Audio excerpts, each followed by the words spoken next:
Hey everyone, welcome to the show. My name is Tony Glasgow, and I am your host for this show. And today we're going to be talking with Dontonio Jordon. He's a local trainer in the area. He's been on the show before. If you've caught his show before, and if you didn't, after this show, go check it out. He has some really good information, and he'll have some good information today as well. So let's go ahead and bring him on. Here we go. How you doing, Dontonio? Doing well, man. All right. Yeah, how was your day? Doing, man. I just had a nice, relaxing day. It's kind of my day off. Oh, okay. School's kind of gotten back. I'm trying to get my schedule together and all that stuff. So, yeah. Nice, relaxing day today. Okay. All right. So, why don't you start about just telling everybody? I know if they've watched it, they saw it before. Just kind of tell everybody your history, your high school, your college days, and kind of leading up to where you are right now. Yeah, man. So, I went to. I was born, like I was saying, I was born in Little Rock. Moved here, but I always say I'm from Texas, from Dallas, or Denton, whatever you want to say.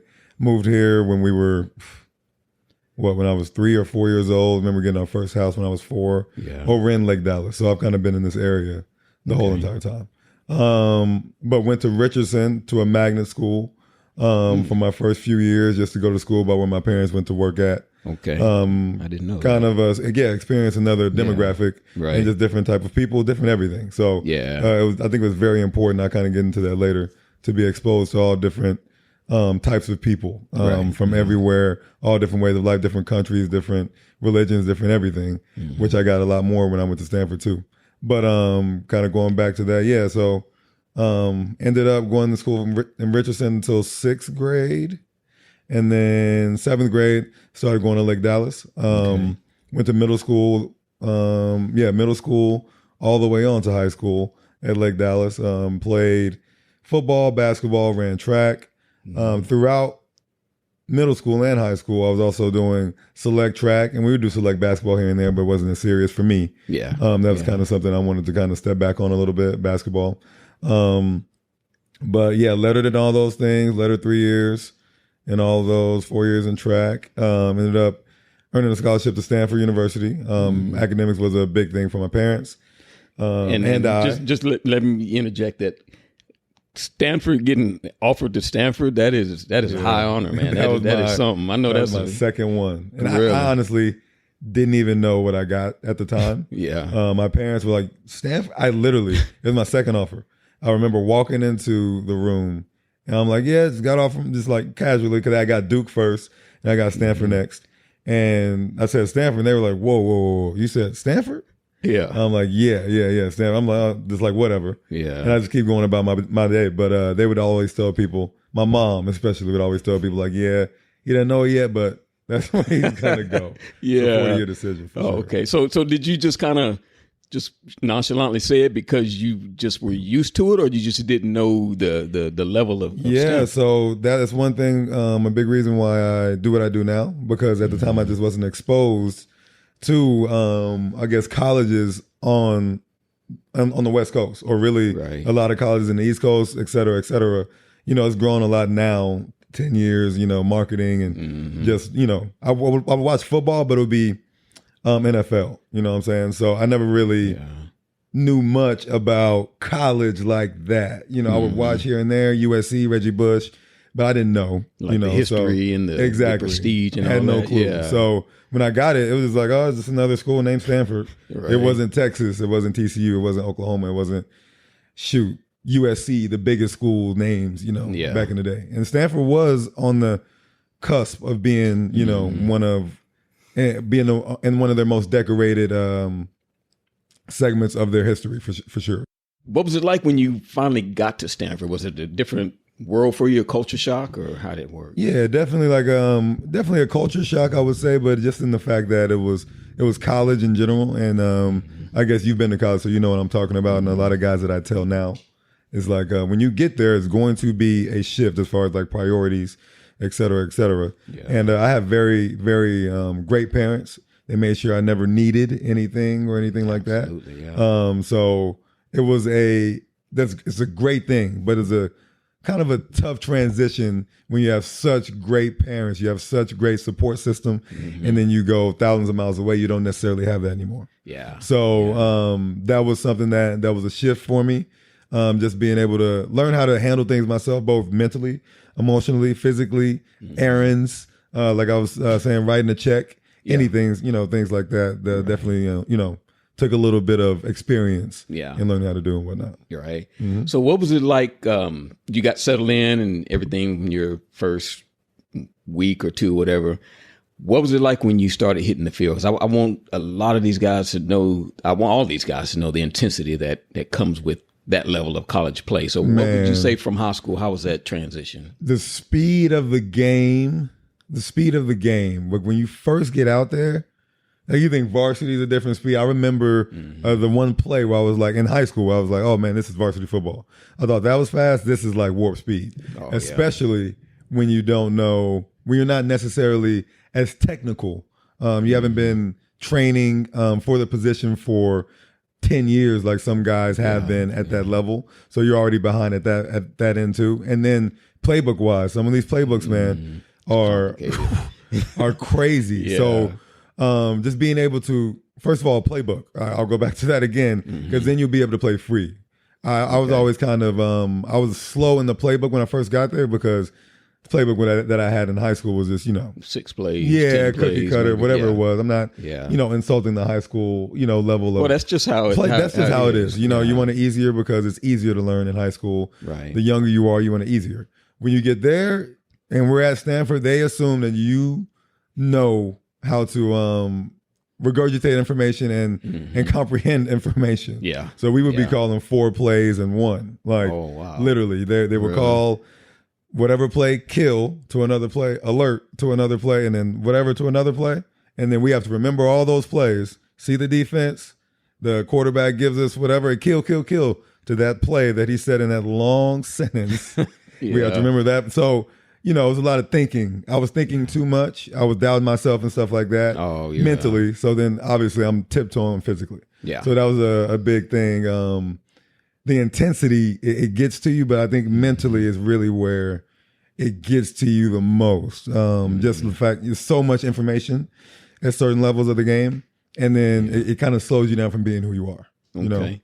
So how much time did you have to prepare before you were really just thrown in the fire? You get straight in? No time. You have no time to prepare. I mean, so I guess if we're saying prepare before you really get into pads, we had like a 6-week, introductory. It's not an introductory period. We're literally coming in during the summer conditioning. Yeah. So as soon as we go, we move in. Next day we get physicals or whatever, and then next day you're right there with the whole team. So you're really thrust into the team immediately. Yeah. We had a little bit of a, I think we had like a week where we did lifts by ourselves, but we did the runs all with the, the older guys and the seniors and everybody as soon as you get there. So you hit the ground running immediately. Really? And that's why it helps to, really kind of develop all of these tendencies and habits before you get there. I think it really helps a lot. Yeah. Would you say it's still like that they're pretty much going to, I know I've heard some trainers and some advisors say that you need to be college ready. So you feel like it's still that way that, they need to be ready to go. For sure. Yeah, especially, it was less so then because transfers weren't as, when I played, because transfers weren't that prominent. But now, 100%. Like, if you're not ready to play, if they don't deem you as somebody that's ready to play, or if you don't have freakish measurables like 10-300 or 6'5" or or something like that. If you don't have that, it's going to be tough for you. You know what I'm saying? Just because the transfers that they're allowed to get now and not having to sit out, and it's just you're fighting against too, right? Coming ready. They've been in the college program. At least they're going to be physically ready for the most part. You don't have to worry about them being too skinny or anything like that. Yeah. It's a big thing that comes with it too. Okay. So while you were there, you got into this the last time, and I just want to talk a little bit more. Some of the players that you played with, some are still playing, some went on, some are, superstars at this time. Just kind of talk a little bit about that. Yeah, man, it's crazy. The older I get, the more, decorated players that I realized I got to play with. And we realized it then. Yeah. But of course, when you're living in the moment, you're not really thinking, what's it going to be like 10 years later? Because I'm about 10 years out now. But yeah, got to play with, Christian McCaffery, great name. Yeah. Montgomery was a great one as well. Didn't get to play with Andrew Luck. Came the year after him, but I got to throw with him a few times. That was cool. Okay. Came in right after Richard Sherman as well. But who else? Bobby Okereke. He's the middle linebacker for the Giants, right? The Giants, New York Giants. Unless he got traded. He's still there right now. He's got an extension, I believe. Justin Reed over there at the Kansas City Chiefs. Okay. Yeah, he plays for the Chiefs. Yeah. I'm really forgetting a lot. Trent Irwin, he plays for the Bengals. He's been there for a while now too. Mm-hmm. He was a young guy when I got there. Who else am I forgetting? Bryce Young. He was Bryce Young. Not Bryce Young. Why am I blanking on? Bryce Love. Sorry, Bryce Love. Yeah. He was a Heisman runner-up a few years back. Mm-hmm. Ended up having an injury, but he was a great player. Blake Martinez was in my class. He's not playing anymore, I don't believe. I think he's a free agent. But yeah it's just I could keep naming. Star-studded staff right there, man. We got a lot of guys. You know what's so I think I told you about this. It was right after our first show. We were talking about the games y'all played and how y'all went on, after season or whatever. That next day there was a show on, I forget what channel it was. It was called Christian McCaffery versus like whoever it was. I don't know whoever it was. Playing. I think it was Iowa. Yeah. It was just, him dominating, just running on everybody. And it was just funny that we talked about that. So he's a monster. Him, Solomon Thomas, Harrison Phillips. I'm forgetting a lot of guys that are still playing right now. Oh, I know you are. Yeah. So those guys, man, ridiculously, not just, like I like to always touch on with those guys, I met some of the best people of my life. Like teammate-wise, best people of my life at Stanford. Still have great relationships today. Some of the greatest men, ever. Harrison Phillips and Christian and Sally are some of the best guys. They're doing so much for the community. Really? Even in the NFL, they're always up for Men of the Year awards and stuff like that. Yeah. So these were good people, smart guys.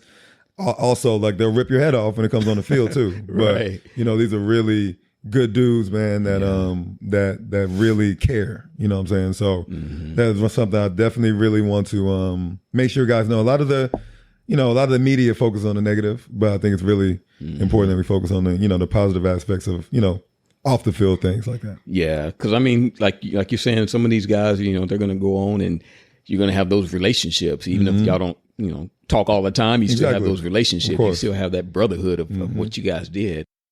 All right, so playing out there in the Pac-12, you get to go to some awesome bowl games. So why don't you go ahead and run down what you've done? I know you've done it in the show before. I keep saying that, but just run it down again because it's impressive. Man, we got to the experiences out there, man, crazy. But got to go to 3 Rose Bowls, and 1 Foster Farms Bowl. Okay. But yeah, those you don't realize. We kind of got numb to it. Really. You don't realize how rare those occasions are. Yeah. You don't really, in the moment, again, like all these experiences that I experienced, really is a 40-year decision because some of these experiences you wouldn't have been able to experience anywhere else. Not many people can say that they went to 3 Rose Bowls in 4 years, no matter what type of contributor they were or whatever. Like not many people on a staff, not many people, period, can say that. And it was, man, I get chills just thinking about it. Yeah. From the first, I can remember a lot of different plays I can remember a lot of different, things off the field, from the hotels we were staying in. Even to this day, I was just in LA Live not too long ago. I'm like, man, this is where we were staying during the Rose Bowl. It's just the parade. It's just, my mom, that's like her favorite thing to do.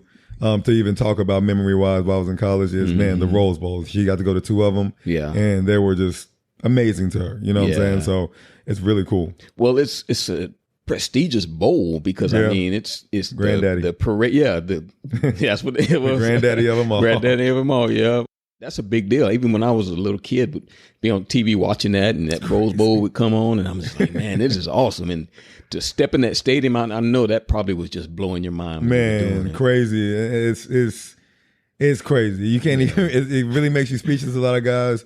We talk about it a lot, or we don't talk. We talk about it, but when we do talk about it, we realize how crazy that time really was. Like we were really a historic time period and class in Stanford football history. Just to be able to experience that, nobody it's not a lot of people that will be able to say they have done that. Yeah. And again, like it got to a point where we were like numb of Disneyland. We would go to Disneyland and Lowry's, the prime rib every time we went. So, and it was like a running joke that like, man, all right, like here we go again, going back to Disneyland, even though it was the coolest, thing. I think we played in the 100th. We played in the 100th Rose Bowl, I believe, if I'm not mistaken.